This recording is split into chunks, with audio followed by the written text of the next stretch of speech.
Iran और America के बीच परमाणु समझौते को लेकर वार्ता का दौर जारी है, लेकिन दोनों देशों के बीच इस समझौते पर कुछ बात बनती अब तक नजर नहीं आई। लेकिन लंबे समय से परमाणु समझौते पर चली आ रही बातचीत के बीच इसमें अब एक नया मोड़ आ गया है। जानकारी के मुताबिक अमेरिकी प्रशासन ने ईरान को परमाणु समझौते को लेकर अब एक नया प्रस्ताव भेजा है।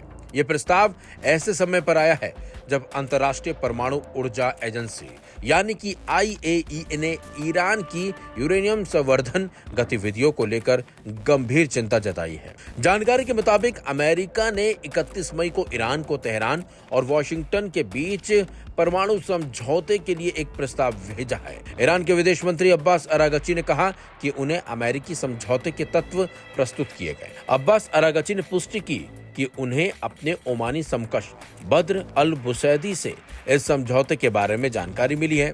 उनका यह बयान वॉशिंगटन और तेहरान के बीच छठे दौर की वार्ता से पहले आया। ईरान के विदेश मंत्री ने कहा कि तेहरान अपने राष्ट्रीय हितों के अनुरूप जवाब देगा। ये घटनाक्रम IAEA की एक रिपोर्ट के बाद आया है, जिसमें कहा गया कि ईरान ने हथियार ग्रेड यूरेनियम के निकट भंडारित किए हैं। वहीं अब्बास अरागची ने दृढ़ता से कहा कि ईरान की विदेश नीति सभी तरह के विदेशी प्रभुत्व को अस्वीकार करती है। ईरानी विदेश मंत्री अब्बास अरागची ने कहा, मेरे प्रिय भाई बद्र अल बुसैदी, ओमान के प्रतिष्ठित विदेश मंत्री, अमेरिकी प्रस्ताव के तत्वों को प्रस्तुत करने के लिए आज तेहरान की एक छोटी यात्रा पर आए। ईरान के लोगों के सिद्धांतों, राष्ट्रीय हितों और अधिकारों के अनुरूप इसका उचित तरीके से जवाब दिया जाएगा। हालांकि ईरानी विदेश मंत्री ने प्रस्ताव की विषय वस्तु का खुलासा नहीं किया। ओमान, तेहरान और वॉशिंगटन के बीच अप्रत्यक्ष वार्ता में मध्यस्थ के रूप में काम कर रहा है। ईरानी विदेश मंत्री ने यूरेनियम संवर्धन को गैर परक्राम्य संप्रभु अधिकार कहा। अमेरिका और ईरान ने नए परमाणु ढांचे पर 12 अप्रैल से 5 दौर की वार्ता की है। इससे पहले अमेरिकी राष्ट्रपति ट्रंप ने कहा था कि परमाणु वार्ता प्रगति कर रही है, लेकिन एक सौदा अभी भी लंबित है। वॉशिंगटन द्वारा परमाणु पर हमले की धमकी दिए जाने के बावजूद ईरान ने अमेरिकी दबाव को खारिज कर दिया। इसी बीच IAEA ने कहा कि ईरान एकमात्र गैर परमाणु राष्ट्र है जो हथियारों के स्तर के करीब संवर्धन कर रहा है। संयुक्त राष्ट्र परमाणु निगरानी संस्था ने ईरान के 60% यूरेनियम भंडार पर गंभीर चिंता की चेतावनी दी।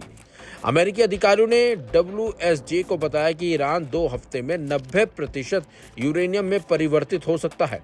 IAEA रिपोर्ट ने तेहरान से संयुक्त राष्ट्र जांच का अनुपालन करने और तत्काल अपना रास्ता बदलने का आग्रह किया, जबकि ईरानी सरकार ने बार-बार दावा किया है कि तेहरान का परमाणु कार्यक्रम शांतिपूर्ण है। वहीं इजरायली प्रधानमंत्री बेंजामिन नेतन्याहू ने ईरानी परमाणु कार्यक्रम पर IAEA रिपोर्ट को गंभीर चुनौती दी। नेतन्याहू ने IAEA रिपोर्ट के बाद अंतर्राष्ट्रीय समुदाय से ईरान को रोकने के लिए तुरंत कार्रवाई करने का आग्रह किया है।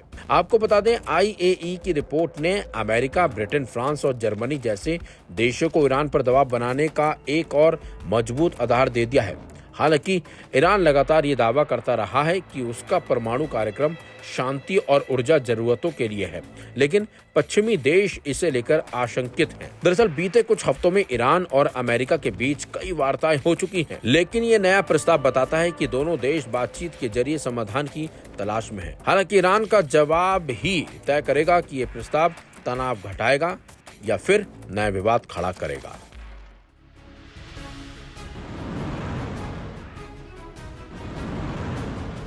ईरान के परमाणु कार्यक्रम पर दुनिया की नजरें टिकी हुई हैं। खासतौर पर मध्य पूर्व के देश अमेरिका और ईरान के बीच चल रही परमाणु वार्ता पर पैनी नजर बनाए हुए हैं। इसी बीच परमाणु हथियारों पर निगरानी रखने वाली अंतर्राष्ट्रीय संस्था इंटरनेशनल एटॉमिक एनर्जी एजेंसी यानी IAEA ने एक रिपोर्ट जारी की है, जिसमें उन्होंने कहा कि ईरान परमाणु हथियार बनाने के बेहद करीब है और उन्होंने 60% यूरेनियम को शुद्ध कर लिया है, जबकि एटमी हथियार बनाने के लिए 90% यूरेनियम की शुद्धता की जरूरत होती है। उन्होंने कहा कि ईरान ये भी जल्द ही कर लेगा। इन दावों का ईरान ने खंडन किया है। क्या कहा ईरान ने वो आपको बताएंगे, लेकिन इससे पहले IAEA ने ईरान को लेकर क्या रिपोर्ट जारी की उसे विस्तार से समझते हैं। क्या कहती है IAEA की हालिया report? International atomic energy agency ने अपनी रिपोर्ट में कहा कि मई 2025 तक ये भंडार 408.6 किलोग्राम तक पहुंच गया, जो फरवरी 2025 में 274.8 किलोग्राम था।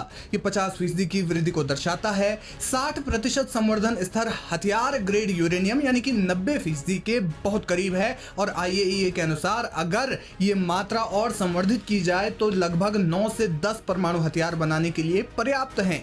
IAEA ने इसे गंभीर चिंता का विषय बताया क्योंकि ईरान एकमात्र गैर परमाणु हथियार वाला देश है जो इतने उच्च स्तर पर यूरेनियम संवर्धन कर रहा है। एजेंसी ने अपनी 31 मई की रिपोर्ट में कहा, ईरान ने सन 2000 की शुरुआत तक एक गुप्त और संगठित परमाणु कार्यक्रम चलाया था जिसमें परमाणु हथियारों से संबंधित गतिविधियां शामिल थी। इसमें 3 अघोषित स्थानों यानी लविसान, शियान, वर्मिन और तुर्कजाबाद पर गुप्त रूप से प्रयोग भी किए गए। लविसान शियान में 2003 में यूरेनियम धातु से बनी एक डिस्क का उपयोग विस्फोटक प्रेरित न्यूट्रॉन स्रोत बनाने के लिए किया गया, जो परमाणु हथियार में विस्फोट शुरू करने के लिए डिजाइन किया गया था।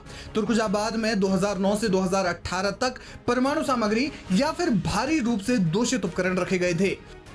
IAEA ने इन स्थानों पर अघोषित परमाणु सामग्री और गतिविधियों की मौजूदगी की पुष्टि की। एजेंसी ने यह भी कहा कि ईरान का सहयोग कई मामलों में असंतोषजनक रहा है।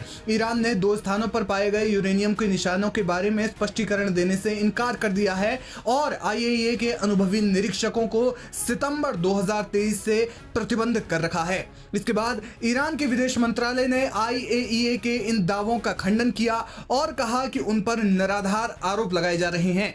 ईरानी विदेश मंत्रालय ने कहा, निराधार आरोपों को दोहराना जो इन दावों को विश्वसनीयता प्रदान नहीं करते, साथ ही इस मामले के बारे में अत्यधिक चिंता व्यक्त करना इस्लामी गणराज्य ईरान के विरुद्ध राजनीतिक पैंतरेबाजी का एक बहाना मात्र है। अवैध इजरायली शासन के पास परमाणु शस्त्रागार है जबकि वो परमाणु अप्रसार संधि यानी NPT का सदस्य देश नहीं है। हालांकि इसराइल NPT के सदस्य देश की शांतिपूर्ण परमाणु सुविधाओं पर हमला करने की धमकी दे रहा है। दुर्भाग्यवश एजेंसी के महानिदेशक ने अपनी कानूनी जिम्मेदारियों और इस्लामी गणराज्य ईरान द्वारा इन खतरों की निंदा करने को बार बार अनुरोध के बावजूद कोई कार्रवाई नहीं की है। कुल मिलाकर ईरान के परमाणु कार्यक्रम से इस समय अमेरिका और इसराइल जैसे कई देश डर में हैं, ये कहना गलत भी नहीं होगा। देखना ये होगा कि IAEA की इस रिपोर्ट का अमेरिका और ईरान की परमाणु वार्ता पर क्या प्रभाव पड़ता है।